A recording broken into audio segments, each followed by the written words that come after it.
It seems to me that like there is maybe nothing more important on the type of climbing that you do than choosing a partner that is the right fit. And so I guess I'm curious about how you think about partnership on the wall, and then how that might apply to life partners, as well as you're an entrepreneur and you've been out fundraising, and how you think about that from an investor perspective as well. It's kind of like almost sacred who you choose to tie into the rope with, right? Because literally and figuratively, this is the person that is going to keep you safe when you fall, you know? So starting with, there's so much trust that's required in a relationship like that. If you're going to be able to realize, what you're capable of on the rock, your mind can't be doubting, if the rope's going to come taut when you fall. You have to be free to just do your climbing, right? And that only comes with like absolute trust in your partner. It's like for surfers, they're probably pretty darn selective. And I'm not a surfer, but a lot of my friends are, about who they paddle out with, So I think there's a lot to be said for being really careful about like who you tie in with, literally and figuratively. And for climbing, a lot of that sorts itself out naturally around, the objectives become the thing that brings people together. Tommy and I have a really close relationship when we have a common goal, but not so much without the goal. But we work really well together when there's that glue there, when there's that bond. We got really lucky in that we discovered, not by design, but by accident, that, our personalities and our climbing like complemented each other really, really well. I brought like this laser focus from bouldering and like this crazy like photographic memory for sequences and holds and things like that, where Tommy has this, he's been climbing Isle Cap for so long. He brings this intuition and this experience and this confidence where he doesn't need to memorize the sequence most of the time. But then when he does, I can be down there saying, no, left hand up a little bit, right foot goes out there. He's 50 feet away, and I know exactly where what he's supposed to be doing. That's a good partner. Yeah. And then also, he's more of an optimist and I'm more of all these things kind of balanced each other out.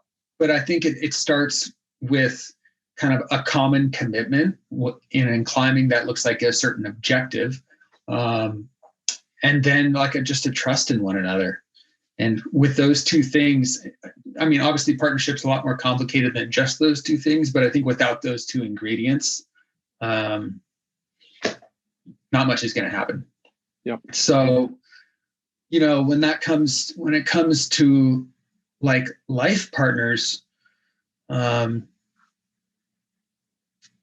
and I are just, we use that same vernacular sometimes. It's just like, we're on the same team, and the objective is clear. It's just to create a beautiful life together, like we're committed to that outcome, and we're on the same team. And what you learn in climbing is that, coming back to like what you hold tightly to and what you don't, your role in a partnership changes day to day, week to week, year to year. So not holding so tightly to your identity of this is my role in the climbing partnership. I take the pitches that are like this, and you take the pitches that are like that.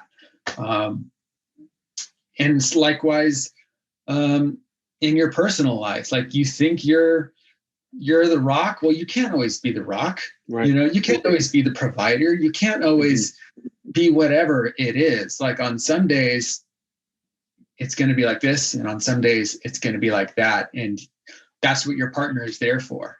There were days when Tommy didn't want to go, and I did, and vice versa. And you got to have your partner there for you. That's so important. And then as it relates to business, my co-founder in the climbing gym that I'm doing, we've climbed together all over the place. We've tied in together on Half Dome and on El Cap and things like that. And so that was kind of a no-brainer. There wasn't a lot of hesitancy around, can I trust this person going into it? Knew that he was also committed to this objective, which is good, because when I joked at the beginning that as long as this project didn't take as long as the Dawn Wall, I'd be happy. Well, shit, it's taking just as long. Like, we're 5 years in, and we're still a year before the grand opening. It has been an absolute grind. It's been tough. COVID and that's being built right now, right? Under construction right now. That's cool. Yeah. Buildings getting put together right now. So we're super excited. But what I learned about, through the fundraising process, because I look at the team that's on the cap table now, one meeting, and they were in. That's efficient. You don't see that much in the startup world. Unwavering support and commitment through tons of up and downs over the last 5 years. But two other lead investors throughout the years, you could tell that our whys must have not been aligned. As soon as there, something unexpected happened that was whether inconvenient or challenging to their worldview or whatever it may be, self-preservation kicked in and they were out. Wow. Yep.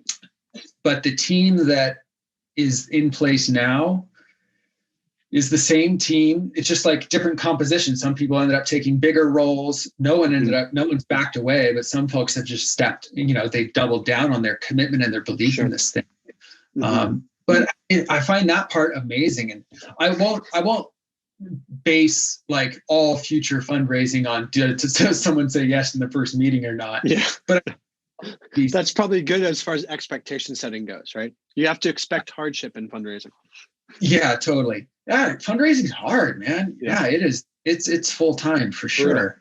Yeah. But the people that get it.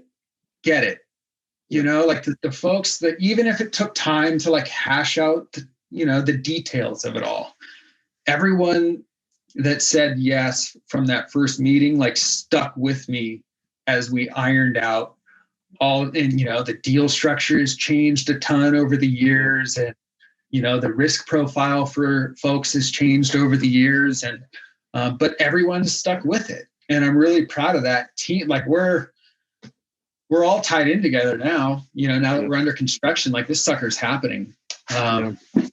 But yeah, I mean, coming back to the same elements of the climbing partnership, everyone really believed that this thing was going to do well and that this was the right team to do it.